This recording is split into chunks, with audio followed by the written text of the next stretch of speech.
함께 말씀 보십시다. 마태복음 27장 15절에서 26절까지의 말씀입니다. 신약성경 49쪽입니다. 찾으시는 동안 광고 말씀 드리겠습니다. 코로나로 인하여 우리의 영혼이 잠식되지 아니하도록 여러분이 예배 생활에 힘써 주시기 바랍니다.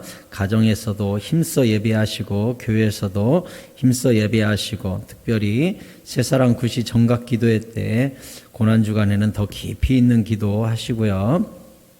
교회에서 매일 목자들 통해서 성경 통독 보내드리고 있으니 여러분 말씀에 깊이 잠겨서 깨닫고 은혜 누리시기를 바랍니다. 오는 주일은 부활주일입니다. 부활절 감사 예물도 잘 준비하시고 주님의 부활이 우리의 부활이요 우리의 소망인 줄 믿습니다. 자, 말씀 찾으셨으면 함께 읽어보도록 하겠습니다. 마태복음 27장 15절에서 26절인데요. 제가 15절 읽고서 한 구절씩 교독해 보도록 하겠습니다.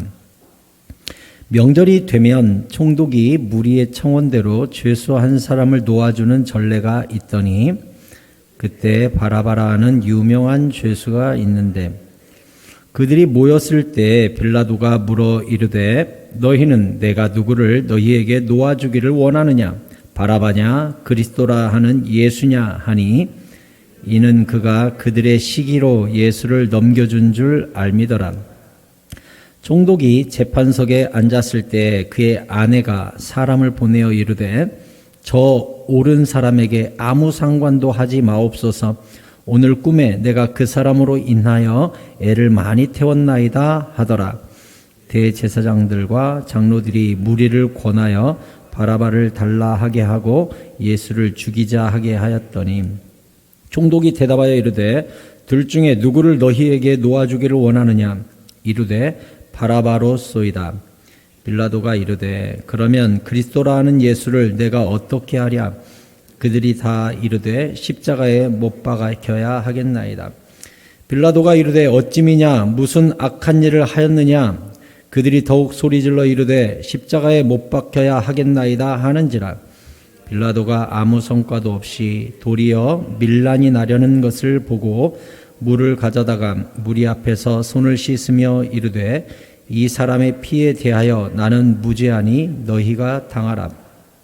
백성이 다 대답하여 이르되 그 피를 우리와 우리 자손들에게 돌릴지어다 하거늘 이에 바라바는 그들에게 놓아주고 예수는 채찍질하고 십자가에 못 박히게 넘겨주니라. 아멘.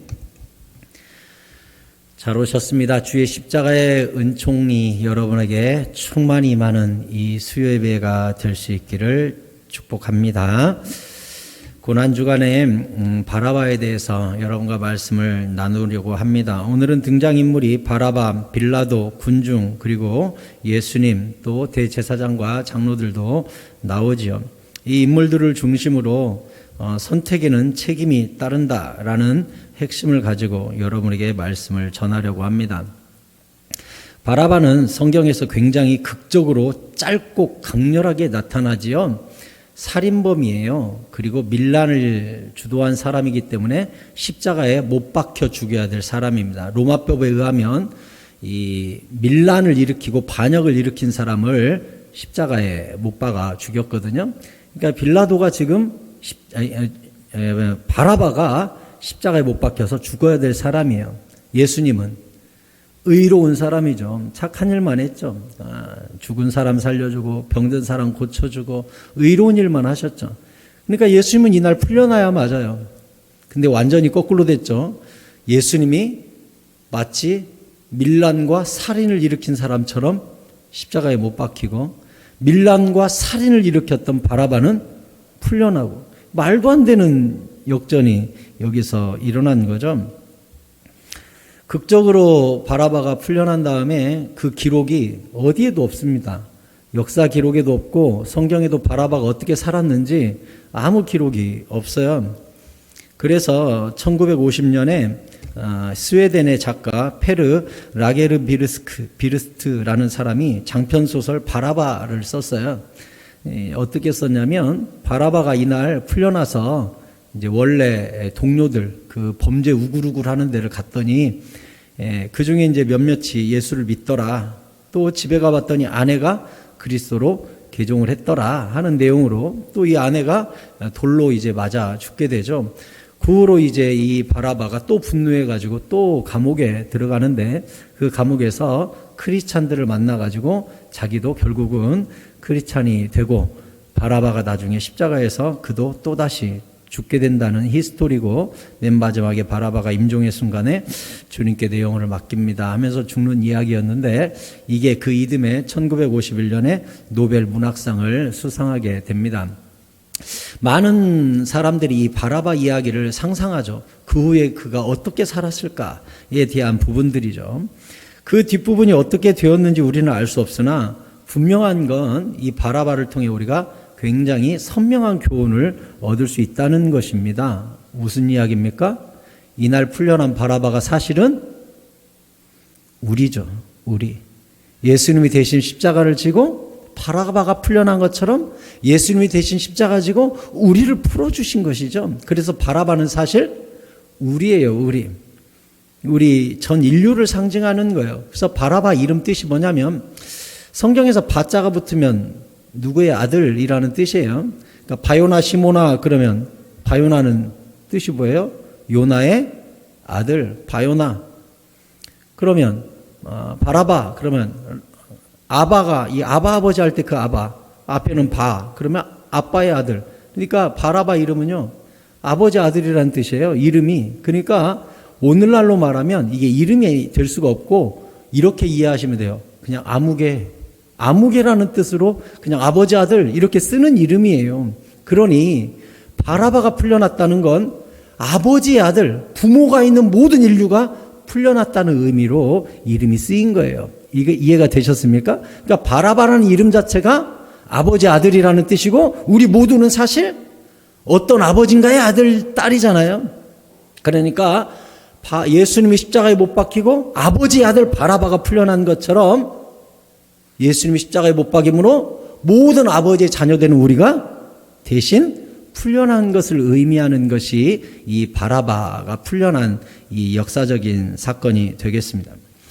그러면 오늘 본문에 나오는 인물들이 이제 빌라도, 바라바, 군중들 이런 사람들이 나오는데 이 사람들의 선택과 책임, 그 결과들에 대해서 하나씩 나눠보도록 하겠는데 먼저는 빌라도입니다. 15절에 보니까 명절이 되면 총독이 무리의 청원대로 죄수하는 사람을 놓아주는 전례가 있었다 했습니다. 우리나라도 대표적인 게 명절에 죄수를 풀어주는 게 죄수 사면해 주는 게 있죠. 언제 있어요? 광복절 특사. 광복절 되면은 경범죄인 사람들 많이 풀어주고 벌금도 없애주고 형도 감해주고 이렇게 해서 많이들 풀려나죠. 광복절 특사처럼 6월절 특사가 있었습니다. 그때도. 그래서 6월절에는 민중들이 가장 원하는 한 사람을 무조건 어떤 죄를 지었든지 풀어주는 그런 법이 있었어요. 일종의 축제죠.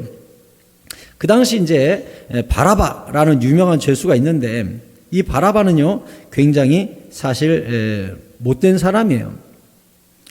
살인범이고 밀란을 주도한 사람이어서 이제 사형 집행만 앞두고 있는 사람이었죠. 빌라도가 바라바와 예수님을 꺼내서 누구를 놓아주랴라고 한 이유가 뭘까요? 굳이 바라바 말고 다른 죄수들도 있을 거 아니에요. 근데 다른 죄수를 안 꺼내고 바라바 데리고 와 해가지고 바라바와 예수님을 세워놓고 누구를 너희들한테 풀어주랴라고 이야기한 이유가 뭘까요? 바라바가 왜 그랬을까? 이 빌라도가 왜 그랬을 것 같아요? 누가 봐도 100명이면 100명 바라바가 죽어야 된다는 걸 누구나 알고 있었습니다. 그러니 빌라도 마음속에는 너무나 극악무도한 흉악범을 갖다 놔야 예수님이 풀려나잖아요. 그래서 빌라도는 사실 예수님을 풀어주고 싶어서 가장 흉악한 놈을 꺼냈습니다. 일부러. 왜? 빌라도는 예수님을 신문했었고 예수님이 무죄라는 것을 알고 있었어요. 그래서 누가복음 23장에 13절에 이렇게 되어 있습니다. 빌라도가 대제사장들과 관리들과 백성을 불러 모으고 이르되 너희가 이 사람이 백성을 미혹하는 자라 하여 내게 끌고 왔도다. 보라, 내가 너희 앞에서 신문하였으되 너희가 고발하는 일에 대하여 이 사람에게서 죄를 찾지 못하였고 헤롯이 또한 그렇게 하여 그를 우리에게 도로 보내었도다. 빌라도도 신문해 봤더니 무죄, 헤롯도 신문해 봤더니 무죄. 그래서 나한테 도로 보냈다 이거예요. 보라, 그가 행한 일에는 죽일 일이 없느니라. 정 니들이 껄끄러우면 때려서 놓아주겠노라. 이렇게 이야기했어요. 그러니까 빌라도는 헤롯과 함께 헤롯 왕과 빌라도 총독이 같이 신문해 봤는데 예수님에게서 죽일 만한 죄가 하나도 발견이 안 된 거예요. 게다가 오늘 재판석에 있었을 때 빌라도의 아내가 사람을 보냈죠. 19절에 총독이 빌라도가 재판석에 앉아 있는데 그의 아내가 사람을 보내서 이르되 저 옳은 사람에게 아무 상관도 하지 마세요. 오늘 꿈에 내가 그 사람으로 인하여 애를 많이 태웠나이다. 이 아내가 뭔가 신기가 있는지 영기가 있는지는 모르지만 이 재판 전날 빌라도의 아내가 꿈자리가 굉장히 사나웠어요. 예수님 때문에 너무 힘들었어요. 의인이에요. 그러니까 그가 깨고 나서 빌라도 남편한테 사람을 보내서 여보, 저 옳은 사람 예수라는 사람 절대 건드리면 안 돼요. 저 사람 의인이에요. 내가 밤새 얼마나 힘들었는 줄 알아요? 저 사람 절대 손대면 안 됩니다. 이렇게까지 얘기했어요. 그러니까 빌라도는 자기가 신문에도 무죄, 아내도 부탁한 것이 있고 모든 정황이 이 양심에서 무죄. 그러니 예수님을 풀어주기 위한 방법은 가장 극악무도한 바라바라는 사람을 끌어다가 누가 봐도 살인범, 흉악범, 이 범을 딱 꺼내가지고 그래도 저 사람을 풀어달라고 하겠어 하고 꺼낸 거예요. 근데 민중들은 예수를 죽이고 바라바를 풀어달라고 이야기한 거예요. 그러면 빌라도는 양심에 틀림없이 무죄인 거 아는데 사형 언도를 내린다는 게 말이 됩니까? 빌라도 가슴 속에 두 소리가 충돌합니다. 한 소리는 양심에서 아내가 또 정황 자체가 이 사람이 무죄야 하는 양심의 소리와 또 한 소리는 군중들이 죽여라 죽여라 하면서 막 밀란이 일어나는 군중의 소리. 양심의 소리와 군중의 소리가 충돌했을 때 빌라도가 누구 편에 섰어요? 민중 편에 서버렸어요. 양심의 소리를 저버렸어요. 제가 여러분에게 늘 이야기하듯이 바른 길과 빠른 길이 나타났는데 그는 바른 길을 선택한 게 아니라 빠른 길을 선택해버렸어요. 제가 여러분께 늘 이야기하잖아요. 인생을 살다 보면 바른 길과 빠른 길이 나타나는데 반드시 빠른 길을 선택하지 말고 바른 길을 선택해라. 그 바른 길 끝에서 뒤돌아보면 그게 빠른 길이었다는 것을 알게 된다. 제가 여러분에게 이 이야기를 얼마나 많이 했습니까? 빌라도는 빠른 길과 바른 길 앞에서 빠른 길을 선택합니다. 그 결과가 어떻게 됐습니까? 우리가 지금도 본디오 빌라도에게 고난을 받으사 십자가에 못 박혀 죽으시고 영원히 저주받는 이름이 되었고 역사에 의하면 빌라도는 초라하게 인생을 마무리하고 자살했다고 기록이 남아 있습니다. 여러분 누가복음 12장 5절에 보면 이렇게 되어 있어요. 같이 읽을까요? 시작. 마땅히 두려워할 자를 내가 너희에게 보이리니 곧 죽인 후에 또한 지옥에 던져넣는 권세 있는 그를 두려워하라. 내가 참으로 너희에게 이르노니 그를 두려워하라. 아멘. 빌라도는 죽음 이후에 지옥까지 던져 넣을 수 있는 의로우신 하나님을 두려워한 것이 아니라 군중을 두려워했습니다. 군중의 소리를 들어버렸어요. 여러분 다수결이 진리인 것이 아니에요. 오히려 진리는 찾는 자가 적고 길이 좁고 협착하다고 주님이 가르쳤어요. 남들이 간다고 다 가면 죽어 떠내려가는 물고기가 되는 거예요. 산물고기는 물을 거슬러 오르는 거예요. 모두가 예스라고 할 때 아니요라고 말할 수 있는 사람이 진리에 선 사람이에요. 근데 빌라도는 모두 다 아니요 할 때 어쩔 수 없이 아니요 하고 따라갔어요. 우리도 평생 두 소리를 만날 거예요. 로마서 8장 5절에 육신을 따르는 자는 육신의 일을, 영을 따르는 자는 영의 일을 생각하나니 육신의 생각은 사망이요 영의 생각은 생명과 평안이니라. 육신의 생각은 하나님과 원수가 되나니 이는 하나님의 법에 굴복하지 아니할 뿐 아니라 할 수도 없음이라. 육신에 있는 자들은 하나님을 기쁘시게 할 수 없느니라 했어요. 육신의 생각과 성령의 생각이 우리 안에서 끝없이 충돌하고 영의 소리와 육의 소리가 끊임없이 두 소리가 내 안에서 울릴 때에 여러분 반드시 영의 생각, 성령의 생각, 바른 길을 선택하는 결단이 여러분 가운데 있기를 바랍니다. 빌라도는 그렇게 선택하지 않고 영원히 저주받는 이름이 된 거예요. 모든 인류가 그동안 2000년간 예수 믿었던 수많은 사람들이 예수는 빌라도가 죽였다라고 이야기하고 있는 거예요. 얼마나 저주받은 이름이 되었어요. 이 순간의 선택이 비록 손을 씻고 나는 무죄하다 했지만 무죄한 겁니까? 그가 사형 언도를 내렸어요. 이 책임에서 자유로울 수 없었던 거예요. 빌라도는 이렇게 자기가 행한 일에 대한 영원한 책임을 지게 되었습니다. 군중은요? 군중들 또한 책임을 면할 수 없었죠. 그들은 대제사장들과 장로들의 사주를 받아가지고 예수를 죽여다오, 예수를 죽여라, 바라바를 풀어달라 이렇게 충동질에 휘말려서 그냥 군중 심리에 떠들었습니다. 게다가 그들이 뭐라고까지 이야기했습니까? 빌라도가 이렇게 이야기했죠. 24절에 빌라도가 아무 성과도 없이 도리어 밀란이 나려는 것을 보고 물을 가져다가 무리 앞에서 손을 씻으며 이르되 이 사람의 피에 대하여 나는 무죄하니 너희가 당하라. 이 무죄한 사람을 내가 죽인 게 아니라 니들이 죽인 거야. 니들이 책임져. 이렇게 얘기했어요. 그랬더니 군중이 말도 안 되는 끔찍한 대답을 했습니다. 25절에 백성이 다 대답하여 이르되 그 피를 우리와 우리 자손들에게 돌릴지어다. 예, 그 의로운 사람 하나 죽였다고요? 예, 우리가 책임질게요. 우리와 우리 자손들한테 그 피를 다 돌리세요. 이렇게 얘기했어요. 예수님은 이 일의 결과를 이미 예언하셨습니다. 마태복음 23장 34절에 그러므로 내가 너희에게 선지자들과 지혜 있는 자들과 서기관들을 보내매 너희가 그 중에서 더러는 죽이거나 십자가에 못 박고 그 중에는 더러는 너희 회당에서 채찍질하고 이 동네에서 저 동네로 따라다니며 박해하리라.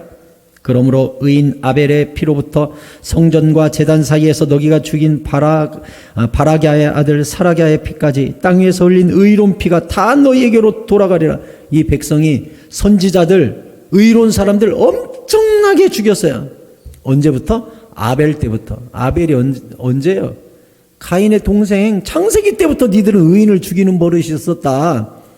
그 버릇이 예수님 당대에 너희한테 돌아갈 것이다 했어요. 내가 진실로 너희에게 이르노니 이것이 다 이 세대에 돌아갈 것이다. 예수님께서 말씀하신 세대, 성경에서 한 세대라 하면 30년을 지칭할 때도 있고 40년을 지칭할 때도 있고 100년을 지칭할 때도 있어요. 예수님께서 이날 2세대라고 이야기한 건 40년이에요. 예수님이 한 32살, 3살 이때 돌아가셨거든요. 그때 2세대에 돌아가리라 하고 AD 70년에 로마의 티토 장군이 예루살렘에 옵니다. 예루살렘에서 밀란이 일어나고 거기 각기 다른 파당이 서로 충돌하고 싸우고 하고 있을 때 티토 장군이 와가지고 예루살렘을 함락시켰는데 그때 요세푸스가 기록한 거에 의하면 그때 6월절 날 모든 이스라엘 백성이 예루살렘으로 모였을 때 그들을 척살했는데 110만 명을 죽였다고 나와요. 얼마나 많이 죽였든지 예루살렘에서 피가 강이 돼서 흘러내려갔다고 써 있습니다. 포로된 자가 9만 5천 명. 학살된 사람이 110만 명이 죽어서 그 앞에 피가 천리길에 흘렀다고 성경이 그렇게. 나중에는 시체를 처리를 못해가지고 쌓아놓고 불태웠는데 그 불이 한 달간 타올랐다고 기록하고 있어요. 뭐라고 이야기한 거예요? 우리와 우리 자손들에게 돌려다오. 예수님께서 이 세대에 돌아갈 것이다. 마태복음 23장 37절에 이어서 예루살렘아 예루살렘아 선지자들을 죽이고 내게 파송된 자들을 돌로 치는 자여 암탉이 그 새끼를 날개 아래에 모음같이 내가 네 자녀를 모으려 한 일이 몇 번이더냐. 그러나 너희가 원하지 아니하였도다. 보라 너희 집이 황폐하여 버려진 바 되리라. 여기 말하는 너희 집이 어디예요? 예루살렘이에요. 예루살렘을 하나님이 짓밟아 버리시겠다고, 예수님이 황폐하게 만들어 버리겠다고, 이 세대의 그 일을 이루시겠다고 하시면서 로마의 티토 장군이 와서 짓밟았는데, 예수님께서 이런 말씀도 하셨죠. 성전 돌 위에 돌 하나도 남기지 않겠다고 한 예언. 누가복음 19장 41절에 예수님께서 예루살렘에 가까이 가셨습니다. 가까이 오사 성을 보고 우시며, 예수님께서 성경에 딱 3번 우셨다고 기록이 되어 있습니다. 첫 번째는 마르다의 오빠 나사로가 죽었을 때 무덤 앞에서 우셨다는 기록이 나와 있습니다. 또 오늘 본문에 예루살렘에 가까이 오셔서 성을 보고 우셨고, 또 예수님께서 겟세마네 동산에서 우셨다는 기록이 남아 있습니다. 두 번째 울었던 바로 이 성을 보고 우시며, 왜 우셨을까요? 이르시되 너도 오늘 평화에 관한 일을 알았더라면 좋을 뻔하였거니와 지금 내 눈에 숨겨졌도다. 43절 날이 이를 것이다. 네 원수들이 토둔을 쌓고 너를 둘러 사면으로 가두고. 이게 누가 한 건 줄 알아요? 티토 장군이 이 작전으로 함락시켰어요. 예루살렘을 도무지 함락시킬 방법이 없거든요. 그러니까 성 밖에다가 흙을 계속 올려가지고 쳐들어가서 함락시켰거든요. 예수님이 정확히 그 방법까지 예언해놨어요. 토둔을 쌓아가지고 너를 둘러 사면으로 가두고. 그때 로마의 5군단, 8군단, 12군단, 3개 군단을 끌고 티토 장군이 오거든요. 걔네들한테 성을 할당 줘요. 이만큼 니네들이 토성을 쌓아 올려라. 그때 이 3개 군단이요, 경쟁이 붙어가지고 불과 15일 만에 쌓았어요. 서로 전쟁 성과를 내려고 불철주야 그것을 올려가지고 15일 만에 예루살렘을 그냥 에워싸요. 그리고 그 토성 위에서 우르르 무너뜨리면서 예루살렘으로 쳐들어갔는데, 그 안에서요 사람들이 다 어디로 도망친 줄 알아요? 성전으로 도망치면 하나님이 지켜줄 거라고 생각해가지고 성전으로 다 몰려들었어요. 그때 티토 장군의 부하들이 성전에 불을 질렀는데, 성전 한 귀퉁이에서 1,500명의 부녀자와 아이들이 타 죽었다고 기록이 나옵니다. 처참하게 말살을 시켰는데요. 그 당시 성전은요 금으로 덮어놨거든요. 티토 장군의 부하들에게 소문이 났어요. 이게 겉에만 금을 입혀놓은 게 아니라 속에도 금을 깔았다더라. 이렇게 소문이 납니다. 어떻게 됐게요? 모든 돌을 다 드러내요. 돌 속에 보물을 숨겼다고. 성전 쌓을 때 금, 은, 보화 깔고 위에다가 성전을 쌓았다는 말도 안 되는 소문이 퍼져버렸어요. 모든 군사들이 성에 돌 하나 돌 위까지 다 드러냅니다. 예수님은 그걸 보고 미리 보시고 우셨어요. 44절에 또 너와 및 그 가운데 있는 내 자식들을 땅에 메어치며, 얼마나 비참하니까 자식을 땅에 내쳐서 죽인대요. 돌 하나의 돌 위에 남기지 아니하리니. 티토 장군의 부하들이 보물 있다고 다 드러냈어요. 이는 내가 보살핌 받는 나를 알지 못함을 인함이니라 하시니라 하면서 주님께서 우시면서 40년 후를 미리 보시고 우시면서 예언을 했어요. 그것뿐입니까? 티토 장군이 이스라엘 포로를 갖다가 잡아다가 전 세계의 노예시장에 팔아먹었어요. 로마사의 요세푸스 기록에 다 남아있는 기록이 어떻게 되어 있는 줄 알아요? 전 세계 노예값이 폭락했다고 나와요. 이스라엘 전 국민을 갖다가 노예시장에 팔아먹었는데 전 세계 노예시장이 폭락했대요. 어떻게 됐게요? 이 사람들이 전 세계에 팔려가서 그때부터 2000년간 디아스포라를 이루고 나라를 형성하지 못하는 그런 백성이 됐어요. 시오니즘이 일어나서 1900년대에 이제 들어오니까 우리도 나라를 이루자 해서 이뤘잖아요. 하나님이 또 어떻게 하셨어요? 2차 세계대전에 600만 명을 학살합니다. 또 나치가 가서 600만 명을 짓밟아 죽였어요. 이게 말이 됩니까? 그 당시요, 이스라엘 유대인 총 인구가 1100만이에요. 1100만에서 1200만 밖에 안 됐어요. 이스라엘 총 인구가, 유대인 총 인구가 그 중에 600만 명을 학살해요. 절반을 죽였어요. 전 세계 전쟁사에 이런 일은 없습니다. 동일한 민족, 한 민족을 짓밟아서 600만 명을 죽인 전쟁사가 세상에 어디 있습니까? 예수님 죽이라고 시위하던 사람이 뭐라고 그랬어요? 우리와 우리 자손들이 그 저주를 받겠다고 했어요. 당대에는 티토 장군이, 후손에서는 나치가 그 일을 이룹니다. 선택에는 책임이 따른다고 그랬죠? 정말 무모하지 않습니까? 어떻게 메시아를 거절하고 그 메시아를 죽이면서 우리가 책임지겠다는 말을 합니까? 이게 말이 됩니까? 끔찍하죠. 우리 여호와 하나님은 이렇게 정확하고 무서우세요. 아까 얘기했듯이 우리의 목숨을 잃게 하는 사람을 두려워하지 말고 우리 목숨과 영혼까지 지옥에 던져 넣을 수 있는 절대 권세를 가지신 여호와 하나님을 우리가 두려워해야 하는 줄로 믿습니다. 정말 두려워해야 돼요. 하나님 무서워요. 빌라도에게, 군중에게 정확히 그들이 시인한 대로 정확히 갚으세요. 마지막 바라바죠? 바라바는 풀려났어요. 이 선택은 예수님이 한 거예요. 그때 얘기했듯이, 아까 얘기했듯이 바라바는 참 악한 사람이에요. 누가복음 23장 18절에 보면 바라바가 이렇게 기록되어 있습니다. 무리가 일제히 소리질러 이르되 이 사람을 없이 하고 바라바를 우리에게 놓아주소서 하니 이 바라바는 성중에서 일어난 밀란과 살인으로 말미암아 옥에 갇힌 자더라 했어요. 살인범이고 밀란을 주도한 사람이죠. 학자들은 열심당원이라고 생각해요. 그는 민족주의자입니다. 혁명가입니다. 밀란을 일으키고 살인을 저질러요.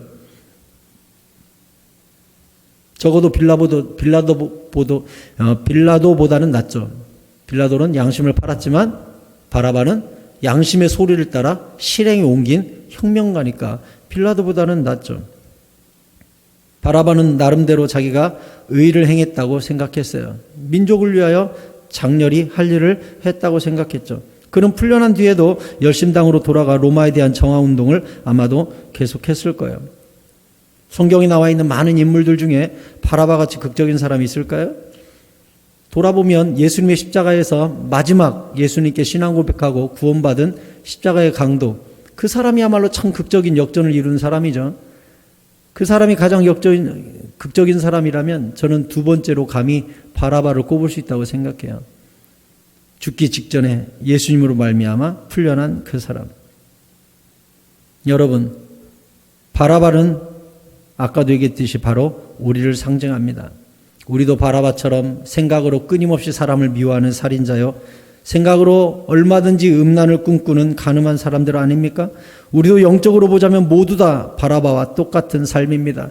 바라바는 자기가 의롭다, 내가 이걸 위하여 내 목숨을 던질 수 있어 라고 자기 인생의 주인으로 자기 삶을 살았습니다. 우리도 마찬가지죠. 예수님 없는 삶이었을 때 내 삶의 기준은 나였고 내가 옳다고 생각하는 일에 나의 시간과 열정과 물질을 사용하면서 살았던 바라바와 똑같은 사람이었어요. 그런데 군중들은 자기 선택에 대한 분명한 책임을 졌고 빌라도도 자기의 선택에 대한 분명한 책임을 졌고 바라바는 예수님의 선택에 대하여 어떤 책임을 졌는지 우리는 성경이 없으니 알 수가 없어요. 하지만 성경은 일부러 그것을 기록하지 않고 열어둠으로 말미암아 우리 모두가 예수님을 대신하여 풀려난 자는 어떤 삶을 살아야 되는지 물음표를 가지고 성경을 읽게끔 도와줍니다. 성경은 곳곳에서 예수님이 대신 목숨값을 지불하시고 살리신 이들이 어떻게 살아야 되는지 바라바의 삶을 가르쳐주고 있습니다. 베드로전서 3장 18절에 우리 같이 읽도록 하겠습니다. 시작. 그리스도께서도 단번에 죄를 위하여 죽으사 의인으로서 불의한 자를 대신하였으니 이는 우리를 하나님 앞으로 인도하려 하심이라. 육체로는 죽임을 당하시고 영으로는 살리심을 받으셨으니. 아멘. 그리스도께서 우리를 위하여 단번에 죽으사 의인이신 예수님이 불의한 우리를 대신하셔서 우리를 바라바처럼 풀어주셨다는 거예요. 그러므로 우리는 대신 풀려난 바라바와 같은 사람으로서 어떻게 살아야 합니까? 데살로니가전서 4장 7절에서 이렇게 가르쳐 주었습니다. 같이 읽겠습니다. 시작. 하나님이 우리를 부르심은 부정하게 하심이 아니요 거룩하게 하심이니 그러므로 저버리는 자는 사람을 저버림이 아니요 너희에게 그의 성령을 주신 하나님을 저버림이니라. 아멘. 하나님이 우리를 선택하시고 우리를 부르시고 당신의 자녀로 삼으신 이유는 부정하게 살라고 한 것이 아니라 거룩하게 살라고, 거룩하신 아버지 하나님을 닮아서 거룩한 자녀의 삶을 살라고 우리를 선택했다는 거예요. 여러분, 선택받은 바라바의 책임 첫 번째는 무엇입니까? 거룩하게 살아야 합니다. 우리는 부정한 게 살면 안 됩니다. 죄를 미워하면서 살아야 합니다. 우리가 하나님의 선택을 따라 거룩하게 살지 않고 부정하게 살면, 여전히 죄 가운데 머물면 8절에서 뭐라고 이야기하고 있습니까? 저버리는 자는 사람을 저버림이 아니요 너희에게 그의 성령을 주신 하나님을 저버림이니라. 내가 거룩을 포기한다는 것은 나를 선택한 하나님을 저버리는, 하나님을 배반하는 것이라고 데살로니가 전서에서 이야기하고 있는 겁니다. 바라바가 제대로 복음을 깨달았고 제대로 예수를 만났다면 이전의 살인자의 삶으로 돌아갔겠습니까? 청산했겠죠. 똑같아요. 우리에게도 무엇을 이야기해요? 많고 많은 사람 중에 너를 선택하여, 너를 대신하여 내가 죽은 이유는 이전의 삶으로 돌아가지 말고 너가 거룩하게 살고 거룩함을 저버린다면, 거룩함을 포기해버린다면 그건 너를 선택한 하나님을 포기하는 것이라고 이렇게 강력하게 이야기하고 있습니다. 디도서 2장 14절에서 또 이렇게 이야기합니다. 그가 우리를 대신하여 자신을 주심은, 예수님이 우리를 대신하여 십자가에서 죽어주심은 모든 불법에서 우리를 속량하시고 우리를 깨끗하게 하사 우리를 거룩하게 만드사 우리를 그 노예시장에서 사셔서 선한 일을 열심히 하는 자기 백성이 되게 하려 하심이라 해서, 첫 번째는 뭐였어요? 거룩하게 살라고. 두 번째는 선한 일을 열심히 하는 백성이 되라고, 착하게 살으라고. 그래서 첫 번째 거듭난 사람은 거룩하고 죄를 멀리합니다. 요한일서 3장 9절에 보면 같이 읽겠습니다. 시작. 하나님께로부터 난 자마다 죄를 짓지 아니하나니 이는 하나님의 씨가 그의 속에 거하며 그도 범죄하지 못하는 것은 하나님께로부터 났음이라. 여러분, 거듭난 자의 특징이 뭔 줄 알아요? 죄를 못 지어요. 무서워서. 하나님께 죄송해서, 하나님을 배신하는 것 같아서 죄를 못 짓는다는 거예요. 그 말은 우리가 예수 믿고 나서 죽을 때까지 죄를 안 짓는다는 그 뜻이 아니에요. 죄를 지을 때마다 괴로워하고 죄를 안 짓기 위해 발버둥치고 죄를 지으면 반드시 회개하는 그러한 삶을 산다는 의미예요. 죄를 짓고 지을 때마다 너무 괴로운 거예요. 왜? 거룩하신 하나님 닮아가지고 내가 죄를 지을 때마다 거룩하신 하나님을 저버리는 것이요 배신하는 것 같아가지고 죄 지을 때마다 죄책감에 시달리고 하나님께 회개하고 주님께 울고 그 다음에는 또 죄를 이기고 하면서 죄 안에 거하지 않는다는 거예요. 늘 죄 바깥에 거하는 삶을 산다는 뜻이에요. 지난주에도 제가 말씀드렸듯이 하나님께서 죄와 죄인을 얼마나 미워하셨으면 예수님이 십자가에서 못 박히실 때 아버지 왜 나를 버리십니까 했을 때 아무 대답도 아니하시고 내 영혼을 받아 주옵소서, 그때도 아무 말씀도 안 하셨죠. 오히려 하늘을 암흑으로 가리시고 쳐다도 보지 않으셨습니다. 왜요? 그 순간만큼은 예수님이 온 인류의 모든 죄악을 짊어지신 죄인이기 때문에 그래요. 하나님이 그렇게 죄를 싫어하세요. 그렇게 죄인을 싫어하세요. 얼마나 싫어했으면 독생자 예수 그리스도를 죽이면서까지 그 죄와 싸우셨겠어요. 그래서 십자가를 통과한 사람의 특징, 예수를 믿은 사람의 특징 무엇입니까? 죄를 안 지어요. 죄를 안 짓기 위해 발버둥을 쳐요. 죄를 짓는 건 하나님을 저버리는 것이 아닐까 하는 두려움을 늘 갖고 살아요. 고린도후서 5장 15절에도 주님이 이렇게 말씀하셨어요. 같이 읽겠습니다. 시작.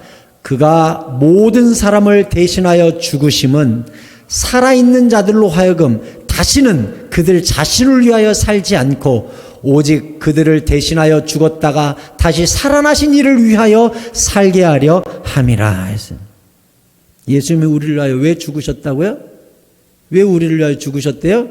이제는 우리가 우리 자신을 위하여 사는 것이 아니라 나를 빚값 주고 사신 예수 그리스도를 위하여 살게 하려고 우리를 사셨대요. 그러니 우리가 늘 무슨 생각하고 살아요? 예수님이 이 일을 기뻐하실까? 예수님이라면 어떻게 하셨을까? 왜? 내 소유가, 내 인생이, 내 삶이, 내 몸이, 내 돈이, 내 시간이 내 것이 아니라 나를 사신 예수님의 소유라는 것을 내가 아니까 늘 예수님께 묻고 예수님이 기뻐하는 게 무엇인지 분별하고 그렇게 산다는 거예요. 선한 행실이 넘치도록 그렇게 산다는 거예요. 거룩한 삶을 산다는 거예요. 마태복음 5장 14절에서도 예수님이 말씀하셨습니다. 너희는 세상의 빛이라. 산 위에 있는 동네가 숨겨지지 못할 것이요 사람이 등불을 켜서 말 아래에 두지 아니하고 등경 위에 두나니 이러므로 집안 모든 사람에게 비치느니라. 이같이 너희 빛이 사람 앞에 비치게 하여 그들로 너희 착한 행실을 보고 하늘에 계신 너희 아버지께 영광을 돌리게 하라 했습니다. 여러분 15절에 뭐라 그랬어요? 등불을 켜서 말 아래 두는 사람이 없대요. 말이 뭐예요? 우리가 한 대박, 두 대박, 10대박을 합치면 그게 뭐예요? 한 말이죠. 한 말. 저도 쌀 사러 가고 옛날에는 석유가 주유소가 없어서 석유집 가서 석유 사오고 하면 한 말씩 돼서 줬어요. 그 말대박이 있거든요. 근데 말대박이 어때요? 이만하잖아요. 등불 켜가지고 그 말대박 속에 넣고 뚜껑 닫아 놓는 사람 있어요? 없잖아요. 말 아래 두는 사람 없어요. 어떻게 이 등을? 집안 높은 등경 위에 둬서 집안을 비추게 한다는 거예요. 말 아래. 어떻게 보면 교회라고 할 수 있어요. 우리가요, 말 아래를 비추는 건 쉬워요. 근데 주님은 그러라고 등을 킨 게 아니래요. 집안 모든 사람에게 비추라고 등경 위에다가 올린대요. 우리도 마찬가지예요. 교회 안에서는 다 착하죠. 이 말 아래에서는 다 등불이죠. 하지만 등경 위에 두었을 때도 정말 모든 집안을 비추는 등불인가를 돌아봐야 돼요. 주님이 뭐라고 그랬어요? 너희 빛을 비추게 하여 너희 빛을 보고 살아계신 하나님께 사람들이 영광 돌리게 해라. 다시 말해 선한 영향력으로 세상을 정복해야 된다. 빛을 비추어야 된다. 주님께서 그렇게 말씀하신 거예요. 크리스찬은요 착해야 돼요. 사랑이 많아야 되고 져줘야 되고 용서해야 되고 악랄하지 않아야 되고 거짓말하지 않아야 돼요. 그게 크리스찬이에요. 핑계대지 않아야 되고 피하지 말아야 돼요. 책임져야 돼요. 정직해야 돼요. 사랑해야 돼요. 용서해야 돼요. 그래서 주변에 있는 사람이 예수 믿는데 라고 말하게 해야 돼요. 그게 크리스찬이에요. 얼마 전에 기독교 신문에 보니까 존경받는 종교 쭉 조사하니까 천주교가 1등, 불교가 2등, 기독교가 3등. 불과 17%가 기독교를 신뢰할 만하다. 이렇게 얘기했어요. 말이 됩니까? 우리는 살아계신 신을 섬기는 사람이요. 살아계신 하나님을 두려워하는 사람인데 이게 말이 됩니까? 여러분, 우리 착하게 사십시다. 거룩하게 사십시다. 죄를 미워하면서 사십시다. 예수님 닮아서 그렇게 사십시다. 그러라고 바라바를 하나님이 풀어주신 거예요. 모든 아버지의 자녀되는 우리를 그래서 그렇게 풀어주신 거예요. 죄 짓지 말라고, 거룩하라고, 착하게 살라고, 선한 영향력을 끼치면서 살라고 우리를 그래서 풀어주신 거예요. 말씀을 맺겠습니다. 예수님은 우리에게 십자가를 지고 따라오라고 하셨습니다. 누가복음 9장 23절에 같이 읽읍시다. 또 무리에게 이르시되 누구든지 나를 따라오려거든 자기를 부인하고 날마다 제 십자가를 지고 나를 따를 것이니라. 아멘.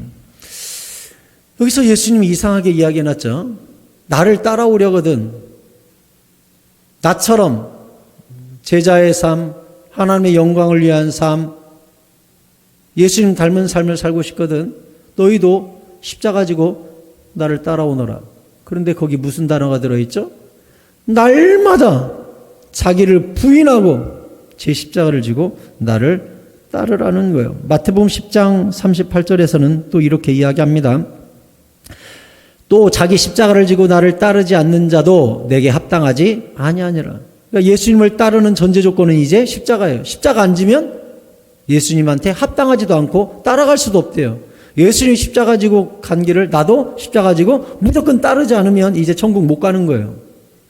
이렇게 주님이 십자가를 지고 나를 따라라 라고 여러 군데서 말씀하셨는데, 그럼 십자가를 지고 날마다 주님을 따라간다는 것이 무슨 뜻일까요? 사도 바울이 이 부분을 정확히 설명했습니다. 고린도전서 15장 31절입니다. 크게 읽읍시다. 시작. 형제들아, 내가 그리스도 예수 우리 주 안에서 가진 바 너희에 대한 나의 자랑을 두고 단언하노니 나는 날마다 죽노라. 아멘. 사도 바울이 뭐라고 얘기했어요? 나는 날마다 죽는다. 이게 뭡니까?